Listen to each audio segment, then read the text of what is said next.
My mom didn't lower her voice. She didn't blink. She just looked across the table and said, "We used your college fund for your sister's IVF." No apology, no hesitation. Lauren smiled like it was some inside joke I'd eventually grow into. You'll understand someday. My father pretended to rearrange the silverware. I felt the room tilt, but I didn't cry, didn't ask why. I set my glass down steady and said one word that sliced the air clean in half: refund. And in that moment, everything in our family, every secret, every lie finally broke loose. Before I go on, are you still with me? My name is Camilla, and for most of my life, I thought our quiet little suburb worked like a shield. Soft lawns, neat fences, neighbors waving from driveways. A place where family meant safety, where promises lasted. But if you grow up believing something long enough, sometimes you don't notice the cracks until the whole thing splits under your feet. In our house, the cracks always began with Lauren. She was 10 years older, the golden child, from the moment she could talk. Front row photos on the mantle, trophies, displayed like museum pieces, every decision in the house bending toward what made her life easier. I was the kid who filled in the background of those memories, the one who got told, "Let your sister go first," or "You can wait, honey, you're young." After a while, I learned to step back before anyone asked. Mom called it balance. Dad called it keeping the peace. I called it normal until I got old enough to realize normal shouldn't feel like disappearing. By the time I graduated high school, I had one thing that was supposed to belong to me: my college fund. Mom and Dad talked about it for years, how they'd been putting money aside since I was little, how they wanted me to have choices. Even when finances got tight, they promised it was safe. I held on to that promise like it was a doorway out of the shadow I'd grown up in. But life didn't line up the way I planned. I took a job as an assistant in a small office downtown, trying to save enough to reapply to college after taking a year off. I used to walk to the bus every morning, coffee cooling in my hand, telling myself it was temporary, that soon I'd be back on campus, building something of my own. I didn't know then that the future I was working toward was already gone. If I'd paid more attention, maybe I would have noticed the signs. The way Mom avoided talking about money, the way Dad looked away whenever I mentioned tuition deadlines, the way Lauren bragged about trying again without ever saying what those attempts cost. But families are strange. The people you love can look you in the eye for years and still hide the very thing that will break you. And so when my mother finally said the words at that dinner table when she said they'd used my fund for Lauren's IVF, the shock wasn't that they'd done it. The shock was realizing how easy it had been for them. The night after that dinner, I lay awake replaying every second of it, the calm way Mom delivered the news, the practiced smile on Lauren's face, the way Dad shrank into silence like he'd rehearsed disappearing. I kept hearing the same sentence over and over like a leak dripping in a dark room. "We used your college fund for your sister's IVF." The next morning, I tried to convince myself it couldn't be as bad as it sounded. Maybe Mom had exaggerated. Maybe there was still some money left. Maybe they'd misunderstood what those accounts were for. Families mess up. Families make mistakes. That's what I told myself as I opened my online banking at my desk during lunch. But when the screen loaded, my stomach dropped. The college account empty. Zero. Not a single dollar left. And something else. A notification I'd never seen before. A dip in my credit score, sharp and sudden. Beneath it, a line item tied to a loan I had never taken. For a few seconds, my hands went cold. Someone had used my information, my name, my details, quietly, confidently, as if they assumed I wouldn't check, as if they believed I'd never question them. I wasn't sure what scared me more, the betrayal or the ease with which it seemed to have happened. That night, I brought it up gently, almost timidly, like I was trying not to wake a sleeping animal. "Mom," I said, standing in the kitchen doorway, "did you and Dad take out anything in my name?" She didn't even turn fully toward me. "Camila, don't start this again. You're making it bigger than it is. We did what we had to for Lauren." "For Lauren," I repeated, trying to keep my voice steady. "She's been struggling," Mom said sharply. "This is her chance to be a mother. Families support each other. You'll understand someday." The same line Lauren had said. The same tone, the same entitlement. In that moment, something in me snapped, not loudly, but quietly, like a thin wire pulled too tight, finally giving way. This wasn't support, I said. It was my future. Lauren walked in just then, holding a mug of tea she didn't even pretend to sip. "Oh, stop acting like a victim," she said. "You're young. You can start over. Some things are more important than school." It wasn't just the words. It was how she said them, like my life was a spare drawer she could pull from whenever she needed something. That was the moment I knew this wasn't a misunderstanding. It was a system, a pattern, a choice they made together. And if I didn't do something now, it would never stop. The next few days felt like walking through fog, thick, heavy, impossible to breathe through. I went to work, answered emails, sat in meetings, but my mind kept drifting back to those numbers on my screen. The empty account. The loan I never took. The way my mother brushed it off like I was being dramatic. But fog has a strange way of clearing when you finally stop trying to pretend you're not lost. On Thursday evening, I opened my laptop at the small table in my apartment and laid everything out, the savings I had left, my pay stubs, the statements from my bank, every payment tied to Lauren's treatments. The deeper I went, the clearer it became. This wasn't support. This was extraction. Systematic, planned, executed behind my back. At one point, I found a document with my name attached to a cosign line I'd never filled. I stared at it for a long time, feeling something cold wrap around my spine. Someone had used information only family should have had access to. I thought of every time I'd handed Mom my mail because she said she'd sort it. Every holiday when Dad asked me for my Social Security card, just in case he needed it for taxes. Every moment I trusted them without a second thought. Suddenly my apartment felt too small, like the walls were leaning in. I stepped outside into the evening air, cool, quiet grounding, and walked until my steps steadied again. The next morning I showed Jade the loan entry on my credit report. She stared at it, then at me. "Camilla, that's not an accident." I nodded. "I know. You can't let this keep happening." "I won't." That was the pivot, the quiet shift from shock to clarity. That evening, I drove to my parents' house. Mom was in the living room folding towels, Lauren on the couch scrolling her phone.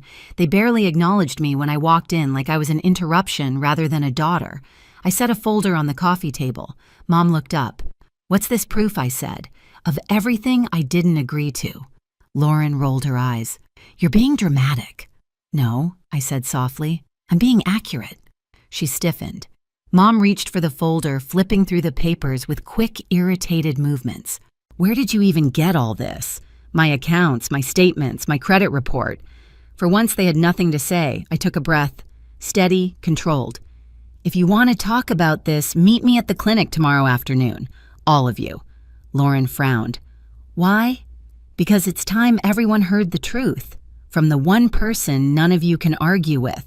I walked out before they could answer, letting the door fall shut behind me. For the first time in years, I didn't feel small. The next afternoon, the sky hung low and gray over the city, one of those still muted days where everything feels suspended like the world is holding its breath. I parked outside the clinic and sat for a moment, hands resting on the steering wheel, watching my family trickle in, one by one. Lauren arrived first, stepping out of her car in a crisp beige coat, chin lifted, as if she were heading into a boardroom she already owned. Mark followed behind her, eyes down, shoulders tense. Then Mom and Dad came walking side by side, but not quite together. Mom's jaw tight, Dad's expression unreadable. None of them looked at me as we stepped into the waiting area. The receptionist nodded politely. "You're here for the consultation," I nodded back, though consultation felt far too gentle for what was about to happen. We were led to a small private room, white walls, a soft lamp, a round table in the center. It was too quiet, too calm, too clean for the mess we were carrying in. Lauren sank into a chair with an annoyed sigh. "I still don't understand why we're here," she muttered. "You will," I said, sitting across from her. My voice was steady, almost calm. It surprised even me. Mom leaned forward. "Camila, if this is another attempt to guilt trip us..." "This isn't about guilt," I said, choosing each word carefully. "It's about truth." Before anyone could respond, the door opened and Dr. Mao. Patel walked in a woman in her 50s with kind eyes and the sort of quiet authority that made people sit up a little straighter. Lauren instantly softened her posture, smoothing her hair like a child trying to impress a teacher. "Thank you all for coming," Dr. Patel said gently, taking a seat. "I understand there's some confusion about the treatments and decisions made over the past year." Confusion. A polite word. Too polite. Lauren smiled, all charm. "Yes, my family seems to think there's been some sort of misunderstanding." The doctor clasped her hands together. "Well, let's talk openly so we can clear things up." I watched Lauren's face, the subtle smugness in her eyes. She truly believed the doctor would back her up. She didn't know what I'd asked for when I called the clinic that morning. Not private records, not confidential information, just clarity about decisions Lauren herself had made. Decisions she'd insisted the clinic defend. Dr. Patel exhaled slowly. "Lauren, when you first came to us, we discussed the root of the fertility challenges you and Mark were facing." Lauren stiffened. I don't know what you mean." Dad shifted. Mark froze. Dr. Patel continued gently. "You've known since your initial screening that your test results were healthy. The difficulty conceiving isn't yours." Silence. Heavy. Immediate. Mom blinked. "What? Then why?" "Because it was easier this way," Dr. Patel said, glancing kindly toward Mark. Lauren was very clear that she didn't want anyone to know. She requested we frame the treatment as her issue, not his. Lauren shot up from her chair. "You're violating my privacy." The doctor shook her head calmly. "I'm not sharing anything beyond what you have already acknowledged in front of us during prior consultations. I'm simply clarifying the choices made, choices that affected your family financially and emotionally." Mom's face drained of color. Dad rubbed his forehead like he'd been punched. I leaned forward, my voice quiet but sharp. "So the college fund wasn't for IVF because Lauren was struggling. It was to protect her pride." Lauren whipped toward me. "You don't understand anything," "No," I said. "I understand perfectly. You didn't want to admit the truth, so you used what wasn't yours." Her voice cracked. "I just wanted a chance at a family. What's so wrong with that?" "Nothing," I said, softly. "But taking my future wasn't your right." Mom looked between us, eyes shiny, with something that looked like guilt, but guilt that was arriving far too late. "Lauren, how could you let us believe you wouldn't have helped Lauren snapped?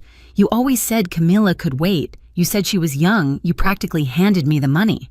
Mom's mouth opened, then closed. She had no defense. Mark finally spoke, voice low. "Lauren, this went too far." She spun on him. "You weren't supposed to say anything." He looked at the floor, and for once I saw the exhaustion in him, the quiet desperation of a man who'd been carrying shame that didn't belong entirely to him. Dr. Patel interjected softly, "I'm not here to judge anyone, but secrets grow heavier the longer we carry them." I reached into my bag and placed the folder on the table. Bill's payment trails, statements, and the loan tied to my name. Lauren stared at it as if it were a bomb. "This," I said, tapping the folder, "is everything you used without permission. Everything you decided was yours. I'm not here to scream at you. I'm here to give this back to the right people." Mom looked terrified. "Camilla, we'll fix it. We'll handle the loan. I know," I said. "Because starting today, I won't carry it." Dad swallowed hard. "We never meant to hurt you. You didn't think about hurting me," I replied. "You didn't think about me at all." For a long moment, no one said a word. Then I leaned back, exhaling slowly. "I'm done being the easy one, the flexible one, the one who can wait. From now on, any debt with my name on it gets handled legally. Any financial tie between us ends today." Lauren's face twisted. "So that's it? You think you're better than us now?" "No," I whispered. "I just finally think I'm enough." The room felt different after that, lighter for me, heavier for them. I stood, gathering my things. "Thank you, doctor." As I walked toward the door, Mom reached out. "Camilla, wait. Please." I paused, but I didn't turn back. "You took my future like it was spare change. I'm taking it back." Then I walked out of the clinic, letting the door fall shut behind me. Outside, the air felt cold and clean, like a new beginning. For the first time in my life, the silence around me didn't feel empty. It felt like freedom. In the days that followed, the fallout settled slowly like dust drifting through a room after something heavy has collapsed. No shouting. No dramatic confrontations. Just the quiet, undeniable consequences of truth finally spoken out loud. Lauren called once. I let it ring. Mom tried twice. I let both go to voicemail. Dad sent a short message. We're taking care of the loan. It wasn't an apology, but it was an admission. And that was enough. Meanwhile, Mark reached out not to defend himself, not to blame anyone. He simply wrote, I'm sorry for my part in all of this. I should have spoken sooner. His honesty surprised me more than anything that happened in that clinic room. Lauren and Mom, on the other hand, were forced to deal with the weight of their choices. Without my fund propping up more treatments, the financial strain shifted directly onto them. The veneer of control Lauren always wore cracked. She stopped posting smiling photos. The constant updates about trying again vanished. Mom became quieter, more careful with her words, as though she'd finally realized silence wasn't the same as safety. I moved into a small apartment closer to downtown, a place with scratched floors and thin walls, but sunlight that pooled across the bed every morning. I bought a cheap desk, set it by the window, and spent nights working through my college application essays. For the first time, the future I imagined wasn't tied to what someone else allowed me to have. It was mine. Jade stopped by one evening with takeout and a grin. You look lighter, she said, handing me chopsticks. I feel lighter, I admitted. And it was true. The ache was still there, but it had changed. It wasn't the hollow, suffocating kind anymore. It was the ache of healing, of growing. As I hit submit on my first college application, a quiet certainty settled over me, something I'd never felt before. I wasn't the background character in my own family anymore. I was choosing myself. I used to think family was something you protected no matter the cost, but now I know the truth. Protecting yourself is not betrayal. It's survival. The day I walked out of that clinic, I didn't just leave their mistakes behind. I stepped into my own life for the first time. And submitting those college applications, that was my refund. Not in dollars, but in dignity, in direction, in taking back what was stolen from me. If my story speaks to something you've lived through, if you've ever had to fight for your own future, tell me where you're listening from. Share your story in the comments and subscribe so you don't miss the next one.